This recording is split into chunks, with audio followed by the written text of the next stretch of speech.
Hi there, it's Hari Kalymnios from thethoughtgym.com and welcome to today's class, which is yoga for cyclists. You could also be for runners, I guess, but any of those activities that we do where we tend to get tight hip flexors, hamstrings, quads, calf muscles. So that's what we're going to be looking at today. And this is going to be a routine which you can adapt in terms of how long you are in each pose and how many of them that you do. For when you come off your bike at the end of your cycling and commuting day or fun cycle, whatever it is you're doing. So let's just start I've forgotten the name of it, in tabletop position. So we're going to start in tabletop position, and again, you're coming in off the bike, so let's just assume that you've warmed up a little bit from being on the bike. And we're going to first start with our downward dog position. So tucking the toes, elevating the hips, and coming into a downward dog position. So we want our fingers nice and spread, index finger, middle finger pointing forwards, and start pedaling through the feet here. So our feet are about hip width apart, and our heels are working towards the ground. Our elbow creases and biceps are rotating forwards. Our head is coming down. So this is going to help loosen, well, this is a great stretch all the way from the feet all the way to the hands along the back chain here. So it's really nice on the back, calf muscles, hamstrings, all of that side of the body. So we'll start with this, which will be just for the calf muscles, and then slowly inch the feet forwards towards the front of the mat, and then bending the knees, rolling up vertebra by vertebra, shoulders come up towards the ears and down the back. So let's start, and we'll get into it through a sun salutation, although when you're doing this straight after your class or after your cycle, you might obviously want to avoid the sun salutation and maybe just go straight into the stretch. So inhale, arms up. Exhale as you swan dive all the way down towards the ground. Inhale, halfway lift, flat back. Exhale, step the right leg back. So here we're in our long lunge with our left foot forward, our right leg back. Just rock through forwards and backwards a little bit with the hips. And then lower the right knee towards the ground. And again, rock forwards and backwards into that front foot. Okay, so we're going to start to come into like a half Hanuman or a hamstring stretch here. So we're going to take the hips back, lift the foot, and draw the left hip back and the right hip forward so that they're in line with each other. And we'll find something along here. Now, you can do this position, or you can always take it onto, say, the couch or even a table, and do it that way instead. So you're drawing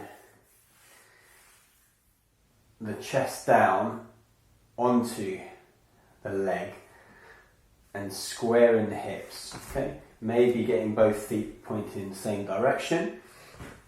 But let's just assume we're on the floor here, holding this position. I used to say try and hold it for as many seconds as you are old. So if you're 40 years old, hold it for 40 seconds. If you're 60, hold it for 60 seconds, and so on. But, you know, regardless of your age, if you can hold it for 60 seconds, that would be good. So let's just hold it for a few more seconds. Let's assume this has been about 60 seconds. Good. And then placing the foot back down, coming into the lunge, so the knees over the ankle here. Tuck the back toe, and then just come up to a long lunge, but with a bent leg. Hips are rooting under, so the pelvis is coming forwards. So we're not lunging quite like this, but we're tucking the pelvis under, and then you should feel something along the right hip flexor, especially if you come down. You can lower the left hand and raise the right hand and lean over slightly here. Okay, feeling that right hip flexor getting some work now. Okay, so we're doing hamstrings and hip flexors to begin with. So again, hold it for a minute. If you can, if this is too strong, you can come down onto the knee. You get exactly the same benefit. It'll be less taxing in fact. And then coming over to the right side. So just experiment between having the knee off and having it down. Okay? And see which one is going to work for you on that day. Good. And then coming back with the arms, framing the front foot, stepping back into downward facing dog. Okay, so one more time, downward facing dog.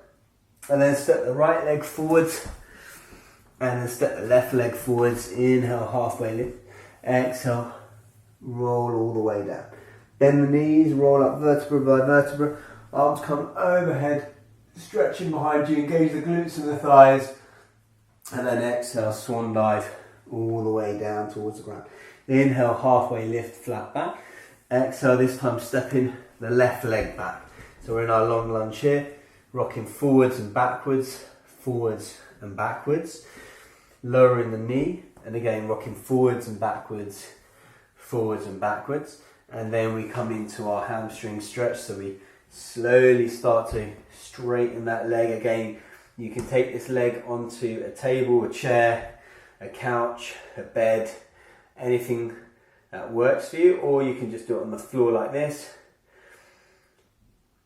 There is another way of doing it on the floor where you can stand, in fact, like this, and have a slight bend and do pretty much the same thing. But for now, I'll assume we're doing it all together like this. So draw that right hip back, that left hip forwards, and the foot coming towards the shin, the chest coming down towards the thigh here.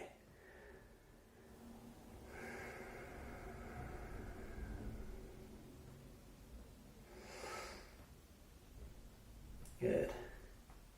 I'm not sure if that's a minute or a lot, but these are great stretches to do, especially if you cycle. I find that up to about 3 or 4 miles, even 5 miles, I'm kind of okay. I don't really need too much. When I used to cycle regularly, about 8 to 12 miles for my commuting, I find that I'd really need to stretch. Good. And then I probably need to stretch for all of them, to be fair, but it was more important for that one. Okay, back into our lunge here, tucking the back toe, coming up into our high lunge with that bent leg, tucking the pelvis under, feeling that left hip flexor now stretch out. Okay, right hand down, left hand up and over, and again you can hold it in this position here, leaning and stretching over the left side of your body, or you can come down and do exactly the same. You might, I say exactly the same, always going to feel a different sensation. Even with the same pose, you'll feel a different sensation, so it's not exactly the same ever. You might find that actually that works better for you to have the knee on the ground, especially if you've been cycling for a long time. Of course, put some padding underneath your knee if you need to. This is quite a thick yoga mat, so it's okay. So again, experiment, have it higher, have it lower. Good. Okay, and then arms up, framing the front foot, stepping back, downward facing dog. Again, having a little pedal through the feet, then maybe taking a static dog, drawing those hips up towards the sky, finding a nice full body stretch at the back here. And then stepping the left leg through, stepping the right leg through. Inhale, halfway lift. Exhale, fold down. Bending the knees, rolling up vertebra by vertebra. Arms coming overhead. And then exhale, Tadasana pose. From here we're going to make our way onto the floor to do our quads. You may want a strap or a belt to do this, although you might not need to. I'm going to use one for the comfort of it. Lying on one side, doesn't matter which side. Placing the strap over the foot. and then we're going to be bringing that heel towards the shin, or towards the bottom. So what we want to do here is we want to stack the hips. I find that when you're on the side here, rather than, obviously we can do this standing, we often do in yoga, do this as a standing pose, but you're able to bring the hip forward more than you often are with standing. And I remember a physio recommended me this version of it. So what we could do here is we can kick into the strap for 5 seconds. 5, 4, 3, 2, 1, and then release and pull the heel towards the bottom a little bit more, okay? And then hold it there. And then we can kick again. Kick, kick, kick. So this idea of tension and release can help just almost trick the muscle into finding a little bit more room. And then kick in, kick in, kick in. So do this in your own time, kick in for about 5 seconds, and then release and pull it back and hold for, say, 10-15 seconds. And again, you can experiment here with your body, just tilting down. What does that feel like? And obviously, often we do these poses on the front as well. I just prefer the side for the reasons that you can tilt forwards more than you can when you're on your front. You have better stability than when you're on your foot. You can really focus on the stretch rather than the balance as well. Good, and then slowly, slowly releasing that. And come into the other side. Looping the belt.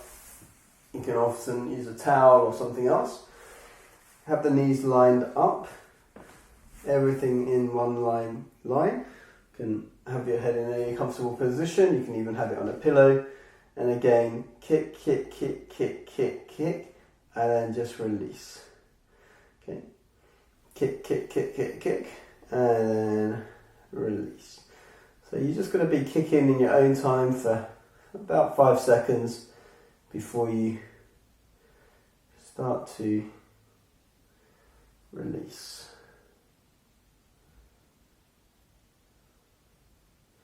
And we hold it there again. If we can do about a minute,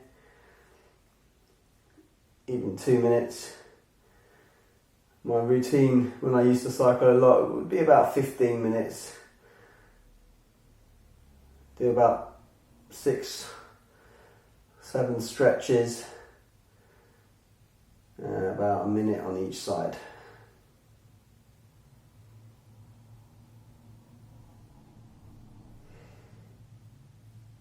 And again, just experiment with your pelvis and your hip and just see if you feel more of a stretch as you start to almost thrust that left hip forwards a little bit. Good. And then gently releasing and staying on your back. Here. Just bring your knees in towards the chest. Squeeze the knees in. Tuck the chin in. Good.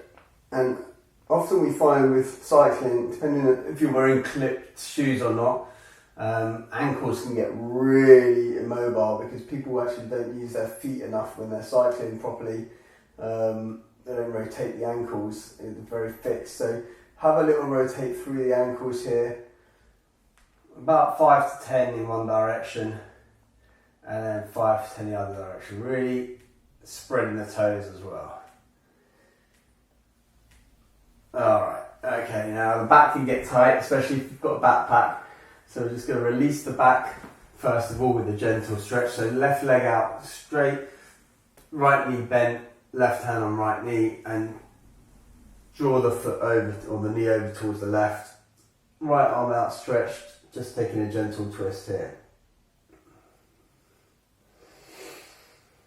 Yeah. Okay, so this is hopefully releasing the lower back a little bit.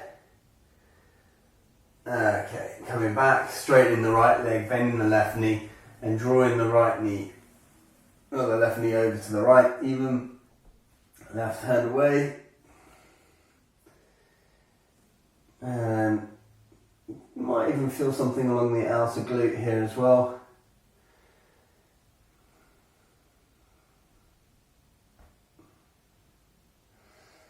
And then coming back. Okay, so figure 4 to do the glutes as well. So we've got calf muscle with the downward dog. And of course you can do that pushing against the door.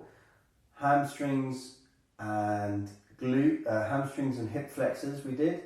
And then we did quads as well. Now we want to do, and we've just done a little bit at the back, and now we want to do the glutes. So placing the right ankle over the left knee, foot flexed, draw the hands through and around the leg, right elbow onto the right knee, and pulling the right, or the foot and the knee towards you while pushing the elbow away, and you should feel something along the right glute. Of course you can take a pigeon pose if you prefer, you want to get deeper into it, but this is a nice one. You can also do this whilst in a chair, seated. You can do this while standing, and you can just be hovering, so your foot is on the floor, this left foot would be on the floor, and you can just do this like that. But this is just a bit more pleasant if you can lie down and do it. And also we're going to do another pose in a second to go deeper into the glutes, and that will require us lying down, although technically you can do it standing up as well. Okay, lowering the left foot, swapping the legs, crossing the left ankle over the right knee, and then hand either side of the thigh. Again, left elbow onto the thigh, left foot flexed, right foot flexed, and gently drawing away. Again, you can do the tension and release, so you can kick the leg away, kick the right leg away, and then release and relax a little bit. So kick away, kick away, kick away, and then release and relax.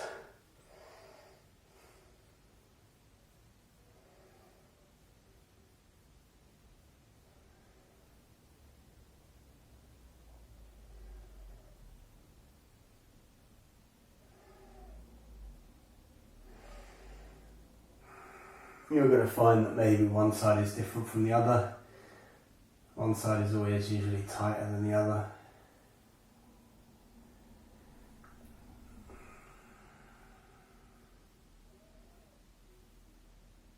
And then releasing. And then we're going to take the strap, if you've got the strap. If you haven't got a strap, you can use your hand, and you may not stretch your leg out as much. So lengthening the leg or keeping it bent and grabbing hold with the hand.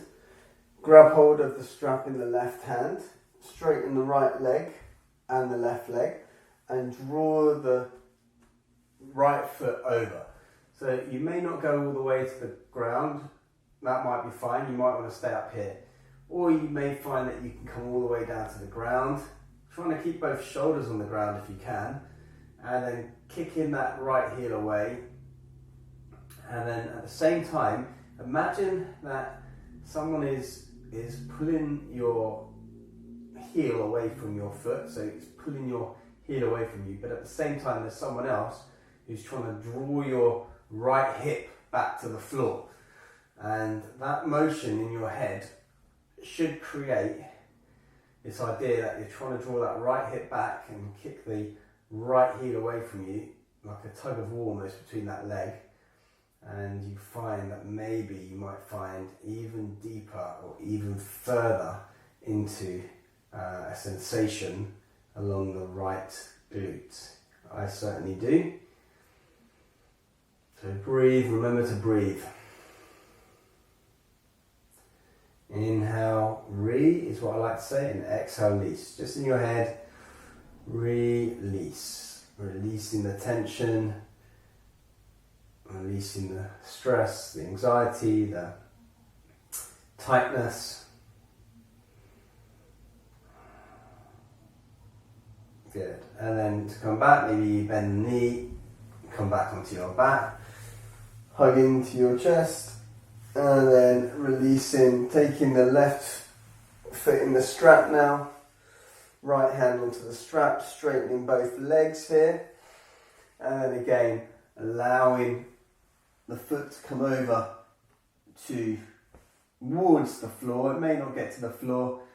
And again, thinking about this tug of war between your two extremes of your leg, your hip and your heel. Okay, hip and heel. Heel is going one direction, hip is going in the other direction, and then you should feel something. And then as you try and pull the foot up closer and closer towards the face, as you feel this. Now I went for a bit of a cycle yesterday, much longer than I normally do, and a little bit of a different bike and different pace, which is what prompted me to think about doing a yoga for cycling, because I know that many people are cycling more and more these days and maybe are not thinking about the stretches. So again, don't have to be as long with the stretches as what we're doing. Even if it's 15 seconds, it's better than nothing probably. But if you can, aim for 30 to 60 seconds on each move. 4 or 5 different poses, should take you about 10 minutes. You can do that whilst maybe waiting for the kettle to boil, or making your phone calls, using your hands-free system. Yeah. And then coming back onto the back. And then finally, we're going to take a happy baby. Soles of the feet to the sky, hands to the outside edges of the feet, pulling down, and maybe rocking forwards and backwards. And then we'll take a quick Shavasana, although if you're doing this as part of your after stretch, maybe you don't want a Shavasana, but let's just take a minute Shavasana just to allow the body to settle, relax, feet to the corners of the mat, hands open, neck nice and long. Just rotate the neck from side to side, taking the gaze from the left to the right. Often the neck will get a lot of tension as well, cycling the whole body can. And just start to relax, release. Maybe remembering to see if you can say that release breath as you breathe in, as you breathe out, release. Just in your head.